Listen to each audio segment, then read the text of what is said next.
श्रीगुरुभ्यो नमः. पूज्याय राघवेन्द्राय सत्यधर्मरताय च भजतां कल्पवृक्षाय नमतां कामधेनुवे असाध्य साधकस्वामिन् असाध्यं तवकं वद ராமதூத கிருபா சிந்தோ மத்காரியம் சாதக பிரபு.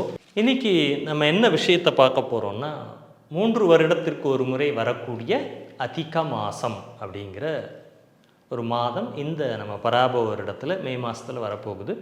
மே 15ஆம் தேதி முதல் ஜூன் 15ஆம் தேதி வரைக்கும் இருக்கக்கூடிய இந்த காலத்தை அதிக மாதம், அதிகம்னா எக்ஸ்ட்ரா அப்படின்னு சொல்லி நமக்கு ஒரு எக்ஸ்ட்ரா பணம் கிடைக்குதுங்கிற மாதிரி எக்ஸ்ட்ரா ஒரு மாதம் இது. சாந்திரமனம் சௌரமனம்னு 2 வழிகள் இருக்குது. ஒன்று சூரிய சித்தாந்தம், ஒன்று சந்திரனை அடிப்படையாக வைத்து பார்க்கக்கூடிய மாதங்கள். நம்ம யுகாதி கொண்டாடுறோம், தெலுங்கு வருடப்பிறப்பு. அப்போ அந்த தெலுங்கு வருடப்பிறப்பினுடைய அந்த வருஷத்தோட கணக்கில் ஒரு மாதம் இந்த முறை எக்ஸ்ட்ரா. இது தமிழில் வைகாசி மாதத்தில் வருது. ஏன் அப்படின்னா, யஸ்மின் மாசி ந சங்கராந்தி சங்கராந்தி துவயமே வச்ச மலமாசா விஜ்ஞேய மாசாஸ்யாத்து திரையோதசா அப்படின்னு காட்டக கிருக்ஷ சூத்திரங்கிறதுல சொல்லியிருக்கு. சாந்திரோ மாசேக்ஷ சங்கராந்தோ மலமாசே பிரகீர்த்திதா அப்படிங்கிறது பிரம்ம சித்தாந்தம்ங்கிறதுல சொல்லியிருக்கு. யஸ்மின் மாசி ந சங்கராந்தி சங்கராந்தி துவயமேவச்ச மலமாச க்ஷயோக்யேயோ சர்வதர்ம விவர்ஜிதோ. இது பவிஷ்ய புராணத்தில் சொல்லியிருக்கு. அப்போ எந்த மாதத்தில் சூரியனுடைய சங்கிரமணம் சொல்லக்கூடிய சூரியனுடைய பெயர்ச்சி இல்லையோ அந்த மாதம். அப்போது இந்த வருஷம் 2026 மே மாதம் 14 அல்லது 15ஆம் தேதி சூரியனுடைய ரிஷபராசி பிரவேசம் நடந்துருது. ஆனால் இந்த சாந்திரமன மாதமாக வரக்கூடிய மாதம் அதிக ஜேஷ்ட மாதம்னு வருது. இந்த மாதத்தில் இந்த சூரியனுடைய பெயர்ச்சி இல்லாத காரணத்தினால் இது ஜெய மாதம்.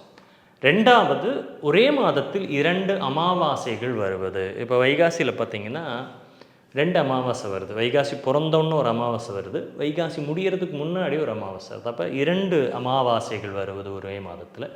ஒரே மாதத்தில் 2 பௌர்ணமிகள் வந்தால் இது மல மாதம், சய மாதம் அப்படின்னு சொல்லுவாங்க. மல மாதம்னா என்ன? மலம்னா நம்மளுடைய அழுக்குகள் அப்படின்னு எடுத்துக்கிறோம். அப்போ நம்மளுடைய பாவத்தினால் அல்லது நம்ம கர்ம வினையினால் ஏற்பட்ட அழுக்குகள் நீக்கக்கூடிய மாதம். அதுக்கு நம்மளை புனிதப்படுத்தி கொள்வதற்கு நம்ம பயன்படுத்திக்கணும். அவ்வளவு விசேஷமாக இந்த மாதம் அப்படின்னு கேட்டிங்கன்னா, ஆமாம், பர்வதேஷு யதா மேருகு, எப்படி மலைகளில் மேருங்கிற இமயமலை புனிதமானதோ பெரியதோ, நதிகளில் கங்கை எவ்வளவு புண்ணியமான நதியோ, கிரகங்களில் சூரியன் எப்படி பெரிய கிரகமோ, அதே போல் பட்சிகள் பறவைகள் இருக்கு இல்லையா, பறவை இனங்களுக்கெல்லாம் தலைமையாக எடுத்தோன்னா கருடன் எடுப்பான், அவன் எப்படி மேன்மையானவனோ, பிராணிகளில் பசு எப்படி மேன்மையை கொண்டதோ, அந்த மாதிரி இந்த இருக்கக்கூடிய எல்லா மாதங்களிலுமே இந்த அதிக மாதங்கிற இந்த மாதம் ரொம்ப மேன்மையானது அப்படிங்கிறத சொல்லியிருக்காங்க. ரொம்ப ரொம்ப ரொம்ப அதிகமான பலன்கள், அதிகஸ்ய அதிக பலம் அப்படின்னு சொல்லுவாங்க. அப்போ இந்த அதிக மாதங்கிற இந்த மாதத்தில், இந்த வைகாசி மாதத்தில் நீங்கள் செய்யக்கூடிய தானம், தர்மம், ஹோமம், இது எல்லாமே ரொம்ப விசேஷமான விஷயங்களை கொடுக்குது. என்ன கொடுக்கும்? தனம், அதாவது நமக்கு பொருளாதார நிலை, தானியம், உணவுக்கு குறையில்லாத நிலை, மக்கட்பேறு, குழந்தை பாக்கியம், புகழ், எனக்கு புகழே இல்லாமல் இருக்குது, அப்போ புகழ், பெண்களுக்கு நல்ல ஒரு திருமண பாக்கியம், ஆண்களுக்கும் அதே போல் நல்ல கன்னிகையை அடைவது அப்படிங்கிற ஒரு விஷயங்களை கொடுக்குது. மாணவர்கள் நல்ல கல்வி, நான் நல்லா ஜெயிக்கணும் அப்படிங்கிறவங்க, நான் ஏதாவது சித்தி பண்ணணுங்க, நான் ஜெயிச்சே ஆகணும், ஏதாவது ஒரு மந்திர ஜபம் பண்ணி சித்தி பண்ணிக்கணும்னு நினைக்கக்கூடியவங்க, இந்த நிறைய கேட்டகரியில் இருக்கோம் நம்ம. அப்போ இது எல்லாத்தையும் கொடுக்கக்கூடிய மாதமாக இந்த மாதம் இருக்குது. அப்போ இந்த மாதத்தில் நம்ம என்னென்னலாம் செய்யலாம் அப்படின்னா, முதல் விரதங்கள் அப்படிங்கிறது பார்த்திங்கன்னா, ஏக புக்துவா, ஒரு நேரம் மாத்திரம் சாப்பிட்றது, ஒரு நேர சாப்பாடு. இந்த 30 நாட்களுமே காலையிலிருந்து இரவு வரைக்கும் சாப்பிடாமல் இருந்து இரவு சாப்பிடுவது அப்படின்னு ஒரு நேரம் சாப்பிட்றதுங்கிறது இருக்கலாம். அடுத்தது விரதம், உபவாசம் இருப்பது அப்படின்னு சொல்லியிருக்காங்க. ஒரு நாளாவது அல்லது 3 நாட்களாவது உபவாசம் இருப்பது. அது முடியல, ஒரு நாளாவது இருக்கலாங்கிறப்போ அதிகம் இந்த மாதத்தில் வரக்கூடிய வளர்பிறை, தேய்பிறை, துவாதசி, பௌர்ணமி, சதுர்தசி இந்த மாதிரியான தினங்களில் ஏதாவது ஒரு நாளாவது கண்டிப்பாக முழுமையான உண்ணாமை நோன்பு இருக்கிறது ரொம்ப விசேஷம். அடுத்தது, இந்த மாதத்தில் ஏதாவது ஒரு நாள் மௌன விரதம் அனுஷ்டிப்பது, பேசாதல் இருத்தல். மௌன விரதம் இருந்தீங்கன்னா அவ்வளவு சிறப்புகளை கொடுக்கும். அடுத்தது வேறு என்ன பண்ணலாம் இந்த மாதத்துலன்னா, 33 அப்படிங்கிற எண்ணிக்கையை ஞாபகம் வச்சுக்கோங்க. இந்த எது பண்ணினாலும் 33 எண்ணிக்கையில் பண்ணுங்கள். யாருக்காவது ஏதோ ஒரு காசு கொடுக்குறோம், ஒரு தர்மம் பண்ணுறோன்னா 33 ரூபாய் ஒவ்வொரு ரூபாயாக கொடுக்கலாம்.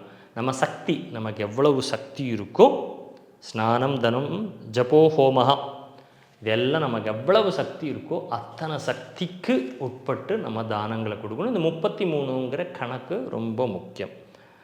உங்களுக்கு இஷ்டம் இருந்தாலும் சரி, இஷ்டம் இல்லானாலும் சரி, இந்த அதிக மாதத்தை கண்டிப்பாக நீங்கள் செய்யணும். இதில் அடுத்தது அப்பூப்பம் அப்படின்னு சொல்லக்கூடிய அப்பம், கோதுமையால் செய்யப்படக்கூடிய அப்பம்.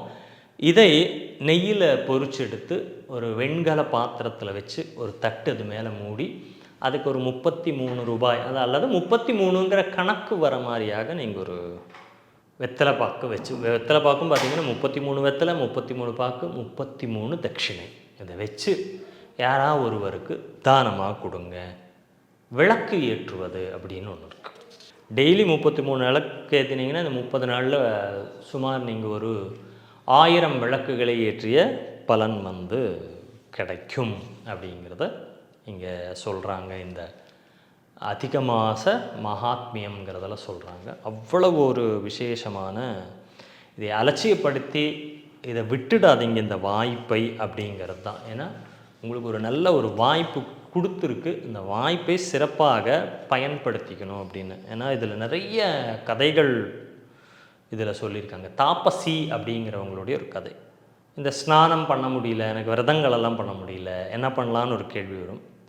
அப்போ நர்மதா நதிக்கரையில் மாகிஷ்மதி அப்படிங்கிற ஒரு நகரம், மகிழ்மதின்னு நம்ம கேள்விப்பட்டோம். அந்த மாதிரி அங்கே தாப்பசிங்கிற பெயருடைய ஒரு தபஸ்வி இருந்தார். அவங்க அதிக மாதம் வரப்பெல்லாம் உபவாசங்கள் விரதங்களை எல்லாம் பண்ணிகிட்டே வந்தாங்க. அவங்க வீட்டு வேலைக்காரி, அவங்க வீட்டில் வேலை பண்ணுற வேலைக்காரி குஷ்டரோகம்ங்கிற ரோகத்தினால ரொம்ப கஷ்டப்பட்டு மரணப்படுக்கையில் இருந்தாங்களாம். அவளுக்கு ஏதாவது ஒரு புண்ணியத்தை யாராவது தானம் கொடுத்தாங்கன்னா அவளுக்கு ஒரு சத்கதி கிடைக்கும். அப்போ இந்த தாப்பசி என்ன பண்ணார் அப்படின்னா, தன்னுடைய ஒரு நாள் அதிக மாதத்தில் இருந்த விரதத்தினுடைய பலனை அவங்களுக்கு தானம் கொடுத்ததுனால அந்த குஷ்டரோகத்தால் பீடிக்கப்பட்ட அவங்க இறைவனை அடியை சேர்ந்தார்கள். இறை தூதர்கள் அவங்கள கூட்டிகிட்டு போனாங்க அப்படின்னு ஒரு கதையை இங்கே பார்க்குறோம். அப்போ எவ்வளோ பலன் பாருங்கள். ஒரு நாள் நீங்கள் விரதம் இருந்தால் அவ்வளோ பலன், நீங்கள் ஒரு நாள் உபவாசம் இருந்தால் அவ்வளோ பலன். அவ்வளவு பலன்களை கொடுக்கக்கூடியதாக இந்த அதிக மாதம் அப்படிங்கிறது இருக்குது. அதே மாதிரி இந்த அதிக மாதத்தில் வரக்கூடிய வைத்திருதி யோகம், வியதிபாத யோகம், இதில் எல்லாம் பௌர்ணமி, அமாவாசை, துவாதசி, இந்த 5 நாட்களுமே ரொம்ப அதீதமான பலன் உள்ள நாட்கள். இந்த 5 நாட்களில் நம்ம விரதங்களை மேற்கொள்ள நமக்கு மகா விசேஷமான பலன்களை கொடுக்கும் அப்படிங்கிறது. என்ன முடிந்தோ தானம் கொடுங்க, 2 விளக்கு வாங்கி கொடுக்கலாம், என்னெல்லாம் யாருக்கு உபயோகமாக இருக்குமோ அந்த மாதிரியான விஷயங்களை இந்த அதிக மாதத்தில் பண்ணி இந்த இறை சார்ந்த விஷயங்களை நிறைய செஞ்சு அதிகஸ்ய அதிக பலம் நீங்கள் செய்ய உங்களுக்கு மிகப்பெரிய பலன்கள் கிடைக்கும். நம்ம கர்ம வினையின் காரணமாக நமக்கு ஏற்பட்டிருக்கக்கூடிய கர்மா அப்படின்னு சொல்லுவாங்க, கர்மத்தின் காரணமாக ஏற்பட்டிருக்கக்கூடிய தடைகள் எல்லாம் நிவர்த்தியாகி நம்ம காரியங்கள் எல்லாம் ஜெயமாகிறதுக்கு இந்த அதிக மாதம் அப்படிங்கிறது ரொம்ப சிறப்பாக இருக்கும். யாருக்கு, எந்த லக்னக்காரங்களுக்கு, எல்லாருக்கும் பொதுவானது. கண்டிப்பாக இந்த சனி மாறி இருக்கிறது, இதனால் பிரச்சனைகள் இருக்குதுன்னு சொல்கிறவங்கெல்லாம் இந்த அதிக மாத விரதத்தை அனுஷ்டித்தால் உங்களுக்கு ஒரு சிறப்பான ஒரு அமைப்பு கிடைக்குங்கிறதுல எந்த விதமான சந்தேகமும் வேண்டாம். பயன்படுத்தி பயன்பெறுங்கள். நன்றி, வணக்கம்.